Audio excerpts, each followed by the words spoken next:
Hello, everybody, and welcome to the 27th SF Indie Fest. Our festival will be taking place February 6th through 18th at the historic Roxy Theater in San Francisco, as well as virtually in your computer or TV screens. Thank you so much to our audience for tuning in, and a huge welcome to our filmmakers. My name is Sarah Marie Flores. I program all of the shorts programs here at SF Indie Fest. So excited to get to share our true stories shorts block with everybody. So welcome. To kick things off, I would love to invite our filmmakers to tell us their name, the film they're here with, their role in the film, and what the genesis of the project was for them. And I'm going to start it off with Andrew. Hi, Andrew. Hello, hi. My name is Andrew Perchin, and my film is You and I Are a Work of Art. And uh, this project is one of 10 projects that I produced and directed in 22-23. And what we did is we paired an unhoused person with a housed person with an artist. So in this case, you just saw a visual artist, but we had a new play, new hip hop, a number of different music pieces and lots of visual arts. And we had a exhibit, which also had the videos next to them. And we had a night of performing arts. So it was a community project. And so this one just really encapsulates, You and I Are the Work of Art, our work of art just encapsulates the project in under 13 minutes. Awesome. Thank you so much, Andrew. Sorry, I didn't ask this beforehand. Is it Anna Sophie or just Anna? Anna Sophie.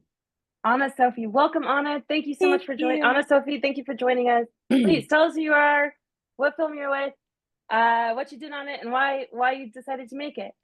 Thank you. Yeah, so my name is Anna Sophie Lowenberg, and I directed Meet Me in Chinatown with my co-director Jerry. So he might have more to say because actually Jerry brought us the project. Jerry and I had worked on a narrative short in SFO. It was in SFO, set in SFO airport, and we both come from, Jerry originally is from Taiwan. I spent many years in Beijing hosting a interview show called Sexy Beijing that was all about gender, performance, artists in China. So we had worked on a narrative short, and we knew that we were looking for something here in the Bay Area, touching in on artists, stories of women. And Jerry brought us the story. He can tell you more about it. But when we met Cynthia, who started the Grant Avenue Follies, and was this cabaret dancer in the and brought this rich history of that era in the 50s and 60s in Chinatown. But we were really drawn to what she's doing today. So now she's in her late 70s and bringing other women from the neighborhood with her dancing. And she was bringing cabaret dancing into senior homes around Chinatown. And so we were very drawn to that story of cabaret dancer to sort of community leader. And that's where that's how we started and followed her with that. That's so awesome. Thank you so much, Anna Sophie. Hi, Jerry. Welcome. Please do the same thing and tell us how you found this story and brought it to the team. Sure. My name is Jerry Xiao, and I'm the co-director and editor of Meet Me in Chinatown. So I first saw their performance at an event many years ago. The energy they brought was truly amazing. Like you will like never forget what they did. So that was a lot of joy, and I saw it's they also have a history and story about these ladies. So I just want to give voice to this woman in their golden year. So their oldest, the legendary of the group is about 89 years old. So it's amazing how they still can dance and do all this dance move. Yeah. It's so awesome. Thank you. And you're capturing such a great piece of history as well. So it's beautiful. Thank you. Thank you so much. I would love to move over to Divyanka to talk about, please introduce yourself and your film and your role and what the genesis was. Thank you. Hey everyone, I'm Divyanka. I am the co-director on Sprouts in Concrete, and I also helped write the script.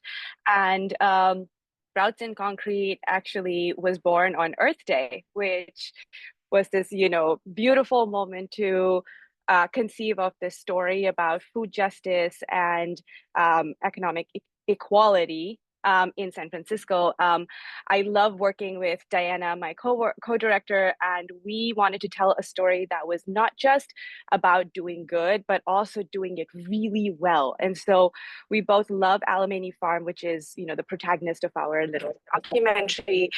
And telling this story gave us the chance to really highlight the women and the community members who really take in charge of producing delicious, healthy food and distributing it within their local communities. And so, the combination of optimism, awesome, action orientedness, great statistics just brought me to this story. And when Diana and I would go to Alamany Farm and work with our hands, weeding, harvesting, whatnot, it was just the perfect way to feel in touch with the earth, with ourselves, and be able to forget some of the really awful things we also hear about the city that we love. And so we thought we have to bring this to the screen, and that's how Sprouts in Concrete was formed. Awesome. Thank you so much. And Diana, please do the same thing. Hello, everyone. Thank you all for bringing your stories and your craft to a larger audience. I think I'm really excited about this film festival and getting to watch all of the things that you've made. So our team is Double D Productions, Divyanka and Diana. And, Divyanka and I have been besties since 2013. We worked together at our first job out of college, working on issues of economic development. And so, I recently just moved to the Bay last year, and Divyanka's been here for a couple of years. So, we were rekindling our friendship and kind of just chatting about life, and we pulled up a whiteboard and we were like, let's do like a creative project together. And that's kind of how this thing all started, because at that time I was volunteering full-time at Alamany, and so getting to really see firsthand how freaking cool it is and all the amazing impact they're having. And so we just sort of put the pieces together of how can we, do some creative work together and, uplift the voices of people who are doing such incredible things in our community. So yeah, that's us. Thanks, everyone. Awesome. Well, thank you so much. I'd love to now come to Nasreen. Hi, Nasreen. Please introduce yourself. Tell us the film you're with and what your role was and what the genesis was for you. Sounds good. Thank you, Sarah. Howdy, everyone. My name is Nasreen. My pronouns are she, her, they, them, and I made the film Wipeouts. I directed, filmed, and edited it. And it was really a beautiful project that I fell into while volunteering with Salted Roots, who I'll pass to Adriana to talk about in a little bit. But they're a local Bay Area organization that teaches a lot of girls, women, and gender expansive people how to surf, specifically BIPOC folks as well. And for myself, as somebody who was learning to surf as an adult, and I just felt like I sucked. And I still kind of do, but something that has been so special about being in community with Salted Roots and volunteering and teaching other people how to surf through Salted Roots has been really just having a place to fail, and it really not being about a competition or about winning or losing or being good at something, but just doing something because it's fun and because you're connecting with nature. And the ocean is such a healing and humbling and chaotic and peaceful place all at once sometimes. And so we had the opportunity to make a little film this summer for a community event. And so kind of fell into this project based on a sentiment that I heard a lot at programs of people saying, thank you for creating a space for me where I could just fall and play and scream in the ocean and sing and cry, do whatever felt right for my body. And so that kind of started the inspiration process, and just started to talk to people about the film and start to film at programs and in the water. And it just kind of spiraled into a little web of story that it came to something that I feel really proud of and really honored to be a part of with Salted Roots. So I'll pass it to Adriana, who is in the film, surfed in it, was interviewed in it, and is also the executive director of Salted Roots. That's so awesome. Hi, Adriana. Thank you so much for joining us. Hi, everyone. My name is Adriana Adriana. My pronouns are they, them, ella in Spanish. And yes, I am the executive director of Salted Roots. As Nasreen mentioned, we are a nonprofit based in Oakland. Our mission is to cultivate a surf culture rooted in collective power, equity, love, and a reverence for the earth. And we do this by deepening community well-being, amplifying a narrative of abundance, increasing access to the oceans, and centering intuitive knowledge of girls, women, and gender expansive people of color. And so there's kind of three ways that we approach this work. And so one of the ways that Nasreen mentioned was our community surf programs that we run annually. And then we also do it a lot through our advocacy work that focuses on coastal access, equitable beach permitting throughout California and beyond throughout the US. And then the other thing that is really important to our work is around storytelling. And one of our values is arts through expression. And so that has always been woven into the work that we do. It's about representation. And so just thinking about specifically here in the US on the mainland is what is the narrative and the history around surfing and the way that Hollywood has depicted that. It's a very whitewashed version of it. And it's something since I began with the organization and really my surf journey, and I will forever call myself a beginner surfer. I think there's something both humbling and also aligns with I'm a forever learner in life. And so for me, surfing, which is explained later in the film, is a lot of scarcity mindset around it with the waves and the necessity to be perfect. And for us wipeouts, it's the joy. And so there's the parallels of just wiping out in life, but also in program, there's a mention just like, are we gonna, it's really destigmatizing that and having fun in the ocean. That's so awesome. Well, thank you so much for your amazing community work, but also for participating in this film and joining us for the festival. And I think initially I was going to try and do some individualized questions, but as I'm hearing everyone's stories and really thinking about your films, there's such a common thread here, which is the spirit of community. When you work within the documentary space, there's quite the responsibility when you're accessing that. So I would love to kind of have this common thread of talking with each of you about how did you approach your subjects? Or if you represent the organization that is being chronicled, like how did you approach the filmmaker and build trust, right? Trust is such an important thing within the documentary space.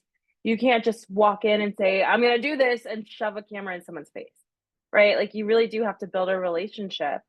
So I'm hoping that each of you can kind of talk about that approach with your individual subjects, but also a sense of responsibility within the communities that you're depicting.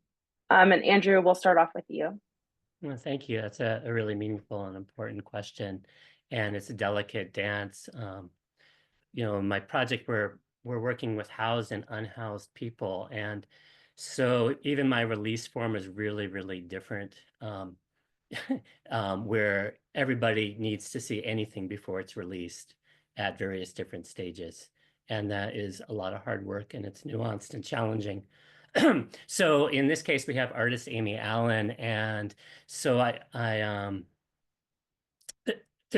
need to be brief, and it's a little hard to explain. But so I hadn't met Amy; she was referred to me, and Amy and I got to know each other more. And she's kind of an art minister. The film doesn't talk about that. She sees herself as an art minister and a really good listener. And so I asked her to find somebody in her neighborhood who she could befriend, and so she found Thomas that way. And you saw that in the opening part of the film. You see her. You know that they've already talked before that. So there was a safety and trust between the two of them, and Amy introduced Thomas to me, and I also spent time with Thomas alone beforehand. And so in this project, we never know what's going to happen. And the main thing is they're going to make some art together. And then Amy does a separate interview with our house person, Beth. So it's the same process with Beth, and both of those are completely separate. And so it's that really taking time there. And then we bring them all together and they make art together, and this conversation occurs. And of course, there's the, now the singing dog, Oswald, is part of the whole thing. So I don't know, there's just lots and lots of listening, and very slow, delicate, and definitely along the way, I've made mistakes and I've learned, and we have, and corrected, and doing repair with people. It's community, and people come first, more important than the product. Thank you. Awesome. Thank you so much. Anna Sophie, can you chime in with how you approach the community and engendered a sense of trust? Yes, thank you. So I come from a background of doing like street interviews in Mandarin Chinese. And so when we walked into this, I think there was a lot of awareness and wanting to be mindful that that's not what this is. And that, even though I came from this other environment, like it wasn't San Francisco Chinatown. Like this was about getting to know people, about listening, about paying attention. And also this group of women, these wise, amazing, radiant women who are my elders. I just felt so much respect for all the life experience and wisdom that they hold. I'm actually wearing earrings that one of the dancers gave me. They always bring me good luck. So there was one way in which I felt like before we even started filming, getting to know them felt bigger than this one project. And like when we started, it was really just the tail end of COVID and the way COVID had hit Chinatown, and a lot of the work they were doing and work that Cynthia's doing was really about just being present, being there in Chinatown and supporting businesses and like whatever needed to be done. There's a lot of that spirit. So there's a sense of also that they're very connected to the place. And so I just think that for sure was the most important thing, is also being present, being a listener, being and eventually the way the whole film came together was actually letting us lead with that even through the edit, because there's such a rich history there. And in this short form, it wasn't like something where we could capture everything and we needed to make some of those hard choices. But I think we really went with what they were bringing energetically, visually, with their movement, with their relationship. So I think that like being present to that and looking for that versus like what we thought the story should be about was very important. And they were so generous. I can't tell you how many birthday parties and things people baked. I mean, they were so amazing and generous with their time and their experience. So they made it easy. That's lovely. Thank you so much.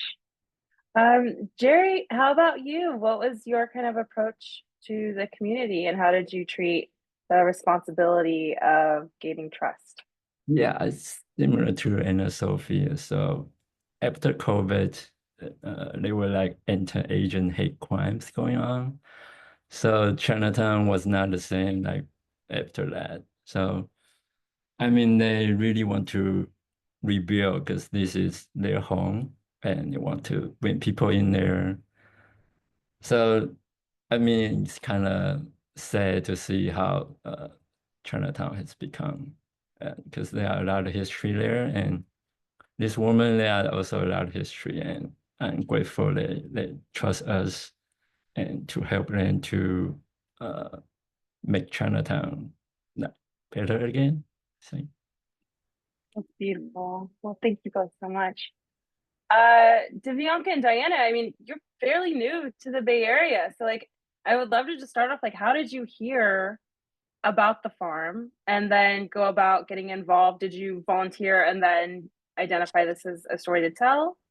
or like what was that process for you?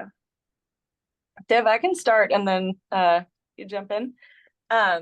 Yeah, so I moved to the Bay last year. Divyanka has lived here since graduate school, so a while longer. But yeah, when I moved to the Bay, I was honestly like in a really tough period personally, suffering for some really bad depression. And in the past, like one of the happiest parts of my life had been when I did a woofing experience working on an organic farm. So like I pulled myself out of the abyss of depression to be like, Google urban farm, San Francisco. And lo and behold, there was one that I could access on the 24 bus from my house. And so, yeah, I just like emailed them, hey, I'm unemployed, would love to do an internship, a food justice internship, saw on your website. They're like, cool, come on, check it out. You know, I had an interview to make sure our values were like aligned. And then I was an intern. And, you know, I think there's just this spirit of radical inclusion on the farm, that if you do the work, you're part of the farm. Like you get your hands dirty and you're in. Like that's really kind of the main thing. And so over the course of my internship, I worked so hard. It regenerated me and the environment, which was really incredible. But then I sort of like planted the seed of, you know, after Divyanka and I had our whiteboarding session, we're like, okay, let's make a film. Let's make that Alamany. They're doing amazing stuff. Then I sort of like started planting the seed with the different farm managers. I was like, hey, you know, I love this place so much. I was thinking about making a video. You guys could use it in like promotional fundraising efforts. And they're like, yeah, cool. Do what you want, whatever. You know? So I think like basically, and then at our screening, we were able to help raise a bunch of money for the farm, which is we did friends and family screening, which is awesome. So I think, you know, showing the value to them of like what it could be, plus making sure that it was no sweat off their backs. Like I filmed all of the B-roll footage like during my internship, candidly, just like stuff we were doing. I was like on my iPhone. And then Divyanka can share a bit more about the interview process with the farm people. Yeah, so for me, actually, introduction to the farm really came through Diana. And you know, she had been going volunteering, and she had actually already become an intern by the time she told me about it. And first, just seeing the joy that it was bringing to her, I was like, I of course need to check out what is this magical place. And when I went to the farm, the thing that struck me so much was it that space really upends what we unfortunately now live in, which is such a transactional world. And you enter the farm and it truly doesn't matter what your means are, what identity you have, you belong. And a lot of, you know, places talk about that. That's a big, I'll just be frank, like talking point. But for the farm, it was in action. Like I could feel it. And Diana and I would have these long discussions about, wow, it is so radical to think of food as just accessible baseline. That's it. Like healthy, delicious food, not just, oh, if you're low income, then sorry, you're going to eat like pesticide ridden crap. Like, no, that's not the farm at all. It's just such excellent quality. And candidly, like even now when I talk about it, I just feel so grateful that such a place exists and that I got to see it.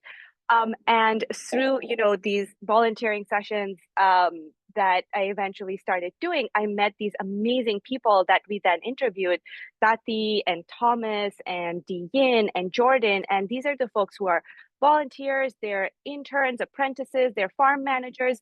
They're really involved, and just seeing how much love they had for the farm and how much love that the farm gave them was infectious. And I was just so excited to capture it on film. And, you know, so Diana and I, you know, we worked to like make sure the questions we were asking of our interviewees were respectful, were, you know, very,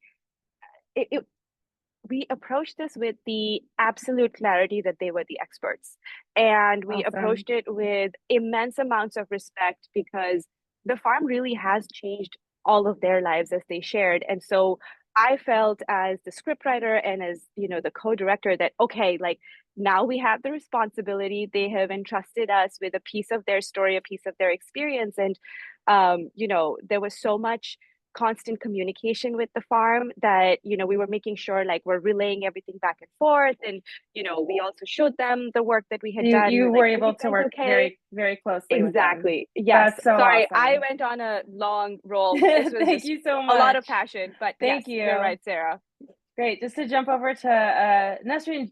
So I'm trying to remember, had you been doing the surf camp before you decided to talk about Yeah. the film? And like, what was that for you within your brain? This is something that obviously was already giving you so much joy.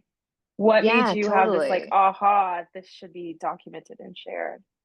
And then I Yeah, would I love to think know how that conversation came about with you and Adriana. Like, how did you decide that this was a good idea? And like, Adriana, we'll jump over to you to talk a little bit more about that.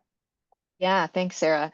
Yeah, it was lovely the order of operations that things kind of fell into place in that at first I wasn't thinking about making a movie. I hadn't done any film work in like 7, 8 years or so. I was just like, hey, I like surfing and I kind of want more friends who like surfing. And I personally would love more BIPOC friends and more community to just play in the ocean with. So I stumbled across Salted Roots just as I'm a little guy who would like some community and to be a part of something together where I can spend time with people and spend time in the ocean and move my body. And so I started volunteering with Salted Roots just a year ago. And just kind of fell into being a part of that group. And it was something I think that is so special. And I think similarly, what I'm hearing with Alamany Farm from y'all is that like going to one Salted Roots events, even just the like volunteer training, it was just like there was an immediate culture that was just like, okay, you're a part of this group now if you want to be a part of this group. And it was something that was very palpable that was so lovely. And it was like, even if there were different people the next time and you didn't know them, there was just a common shared culture, I think, within all of the people who were there for similar reasons of like, we want to take up space in the ocean, we want to commune with one another, we want to be in nature and play in the water and just have fun together.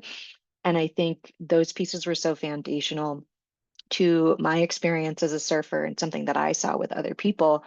And kind of where the film started was so funny because it was just like, hey, some other organization wants to have like a community film night, but we don't have a film. So does anybody want to make a film? And I was like, oh, I haven't done that in a while.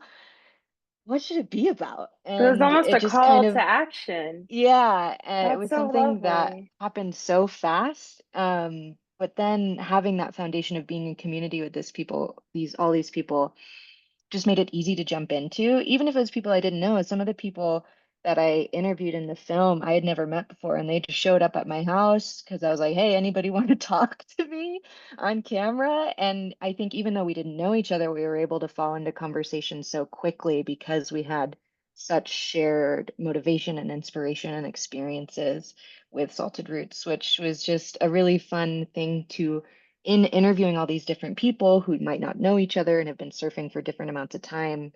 It was so easy to find a common thread so quickly to make the film about, which was really special.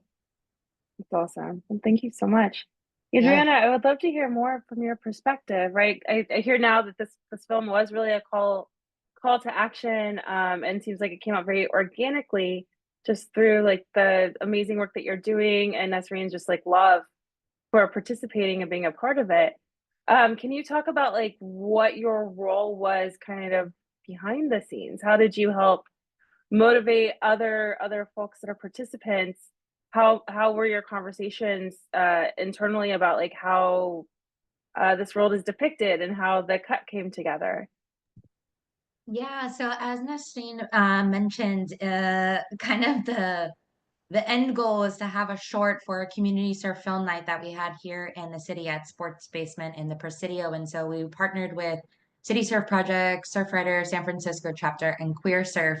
And it's been one of our dreams, not only to do a short, but I think a series of shorts. And we just don't have the resources to it. And so when Nasreen stepped up and I want to like also, this was not my vision anyway. It was just like, okay, we need a short. this is what's happening. It's concurrently with summer camp. And so I think that's the beauty and the power of our volunteers. Like so much of our work would not be possible. We say that they are the heart of our work alongside our participants. And so it really was happening kind of outside of me. I just remember when I first saw the film, it was actually here in my kitchen and I cried because I hadn't known. It was such a beautiful surprise. Like I had gone and done the interview with Nasreen and I know everyone that was in the short and in the film. I think one of the most beautiful things is that so many of our OG volunteers, we call them, that have been through our programs for the last 10 years started. And so they also reflect on their journey and how impactful the community and Salted Roots has been throughout their journey. And we're also an intergenerational community, and that's what you'll see is little B-rolls and clips from our summer camp. And so I think what was organic is, again, Nasreen is one of our volunteers, and so has that personal lived experience of what it feels like, the lack of representation, but also why it felt so trusting and organic was if and when we do partner with anyone on media partners, we also think about who is behind the lens, right? And so that story is told organically and not from sometimes what can happen in the nonprofit space. It's a white savior. It's a very top down. And so for that, there was just ultimate trust. I had known Nasreen and it was just like, go forth. And a lot of it had been partnership with our communications and graphic designer that was kind of birthed. I want to give a shout out to Naomi and Ina Jo Designs. That was a lot of partnerships around that. There were a lot of folks, and it really is the vision of Nasreen, how she had put it all together. And I am still emotional every time that I see it. That's so beautiful. Thank you all so much for coming together and showing your stories with our filmmaker community. It's amazing. We're so excited to get to highlight these through SF Indie Fest. That's all the time that we have today, but can't appreciate you enough for coming out and sharing. And to our audience, thank you for your money and eyeballs. Please continue to support independent cinema. And we hope to see you all at the Roxy.